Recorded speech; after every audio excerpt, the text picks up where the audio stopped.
YouTubers, Mike Martins here, Mike Martins channel. What is going on? BC increasing minimum wage to $12.65 this June, $15.20 by 2021. Let's, in all fairness, just the first question I want to ask you guys. Is $15.20 by 2021 a fair wage? I'm just being like what the cost of living is, what the cost of... So basically people earning minimum wage will never have or never own real estate, never own a vehicle, never could afford to pay car insurance. I'm not saying this in a bad way. Believe me, I'm not. Believe me. I just want to know why. Is $15.20, what are houses going to be? If a teardown is, what, $1.2 million right now? Or a condo is $1 million or $800,000 for a condo? What is a condo and a house going to be worth in 2021? What is rent going to be? What if rent's $3,000, $4,000 a month? And everyone's like laughing at me, oh, what is this guy talking about? No, well, look at the last year of how much everything went up in the last year. Food, cost of living. Anyways, what is going on? It's going to be up to $15.20 by 2021. I don't get it.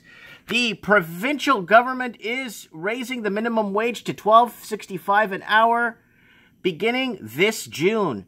Premier John Horgan announced today.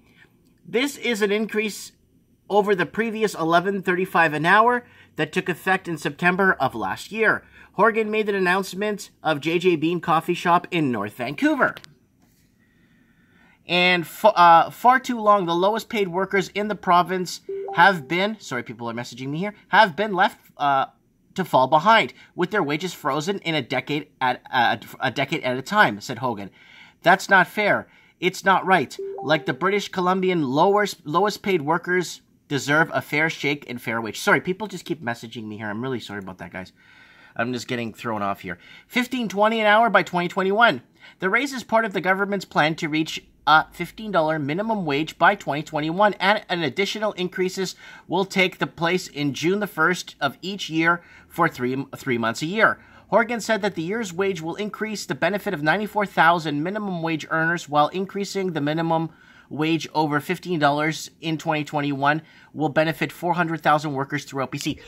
400,000 people are... What? That's huge! So, but the problem is, like, unless you... Two people working minimum wage, 2 jobs each, could probably get by. Because remember that buying power video I made? Just to show you, I'll leave a link below to that buying power video I made, where how much money was worth back in the day and how much it is worth today with inflation against the cost of living, and how basically teachers in 1959 were making $5,000 a year, but that's a buying power of $160,000 value in that year. And they could pay their house off in 2 years. So what is happening? I don't think... And what's going to happen with employers? They're going to start laying off people and putting in robots.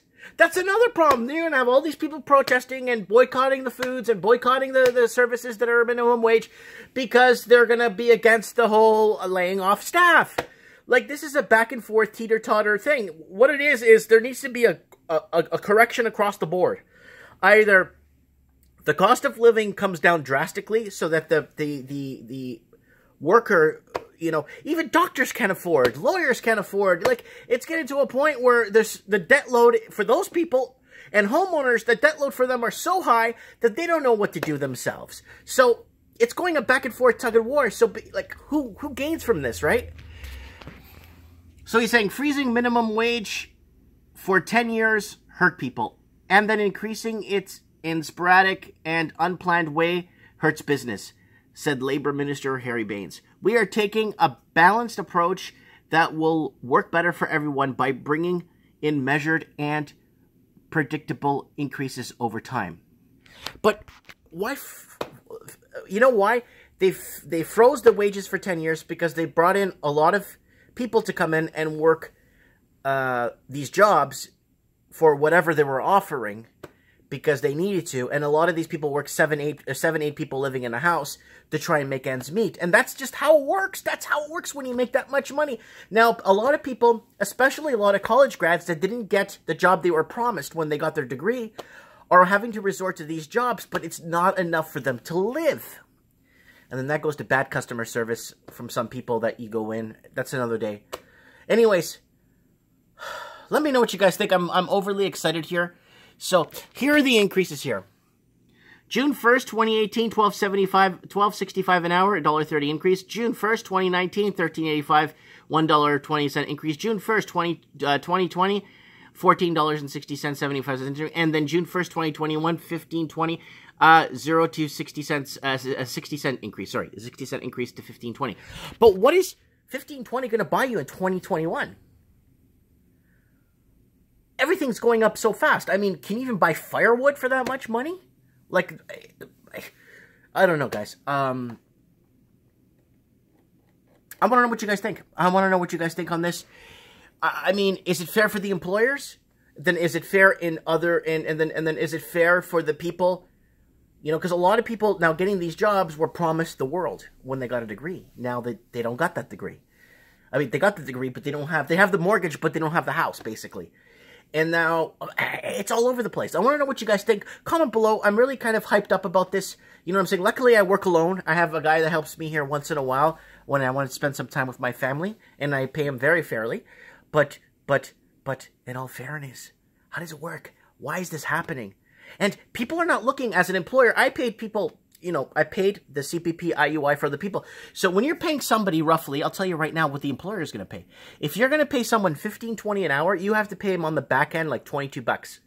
Because you have to pay the CPP IUI and all the other taxes that they put on your paycheck. So the back end for the employer is going to cost them about $22 to $23 an hour. In the back end. So they're making $15.20 gross, but the employer still has to kick in at like $4 or $5 at $15.20. If it's at $12.65, it's going to be roughly $17.76, $17.79 roughly per hour. They have to kick in the extra